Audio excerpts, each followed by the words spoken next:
kız kardeşim koa hastasıydı.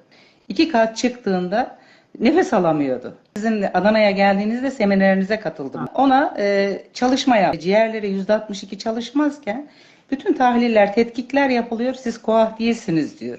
Ki makinayla yaşıyorduk. Doktor bile inanamamış. Ciğerleri şu anda %85 çalışıyor. Olay çalıştığı yerde müşteri değil.